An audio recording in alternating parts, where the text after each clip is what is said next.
Bonjour tout le monde. Voici donc la lecture du référendum d'initiative citoyenne. Il ne s'agit pas d'une pétition, il ne s'agit pas du RIC toute matière qui a été débouté devant le Conseil constitutionnel le 23 mai 2018. Il s'agit bien du RIC, du référendum d'initiative citoyenne à faire entrer dans la Constitution française par des moyens constitutionnels et légaux. Je commence donc la lecture. Référendum d'initiative citoyenne. Article 3 de la Constitution. La souveraineté nationale appartient au peuple qui l'exerce par ses représentants et par la voie du référendum. Aucune section du peuple, ni aucun individu ne peut s'en attribuer l'exercice. Le suffrage peut être direct ou indirect dans les conditions prévues par la Constitution. Il est toujours universel, égal et secret. Sont électeurs, dans les conditions déterminées par la loi, tous les nationaux français majeurs des deux sexes, jouissant de leurs droits civiques et politiques. Article 34.1 de la Constitution. Les assemblées peuvent voter des résolutions dans les conditions fixées par la loi organique, à condition qu'elles ne remettent pas en cause la responsabilité du gouvernement, ni qu'elles ne contiennent des injonctions à son égard. Mesdames, Messieurs, citoyens, ce document est avant tout légal et légitime. Il s'appuie sur la Constitution française et prend essence dans la volonté pleine et entière du peuple français à prendre en main son avenir. Nous sommes une assemblée formelle, légitime, nantie des pouvoirs nécessaires et suffisants pour exprimer et appliquer nos choix, car nous sommes citoyens et nous nous appuyons sur la Constitution comme il se doit. Nous, citoyens français, constatons aujourd'hui l'état de nos conditions de vie se dégrader. Nous, citoyens français, avons fait appel aux nombreux gouvernements successifs afin de les alarmer sur cet état continu et croissant de cette dégradation. Nous, citoyens français, avons alerté les élus de la République, locaux et nationaux, les médias, les institutions, afin de les alarmer sur la dégradation de nos conditions de vie. Nous, citoyens français, avons alloué notre confiance aux divers candidats, afin qu'ils prennent en compte nos demandes et nos besoins lors des élections législatives passées. Nous, citoyens français, avons employé le droit légal et légitime de manifester nos demandes à nos représentants légaux et institutionnels. Nous, citoyens français, en sommes réduits aujourd'hui à manifester publiquement par notre volonté propre et indivisible afin d'alerter et d'alarmer les élus de la République sur l'état de notre pays. Nous, citoyens français, constatons que les différences de salaire et de privilèges entre le peuple souverain et les élus de la République ne sont pas justifiées par le gouvernement.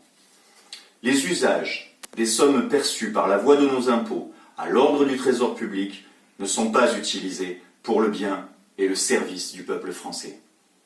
Les gouvernements successifs ont délibérément utilisé l'argent public à des fins non justifiées, outrepassant de fait ce pourquoi nous, peuple français, les avons élus et auxquels nous avons accordé notre confiance. Les gouvernements passés et présents n'ont et ne tiennent pas compte des besoins du peuple français, mettant ce dernier en danger tant sur l'ordre moral que social.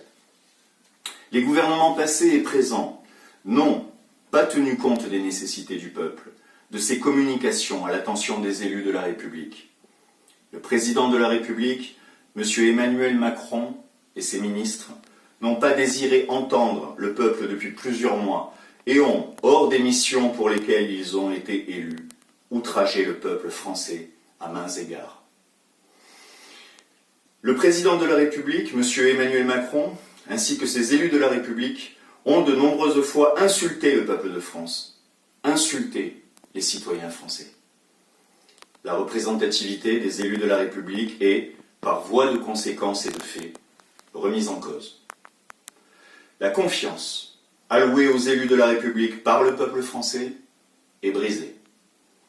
Par voie de souveraineté nationale, par voie de citoyenneté, en accord avec les principes de la Constitution française, nous fondons par notre légitimité même de peuple, le référendum d'initiative citoyenne.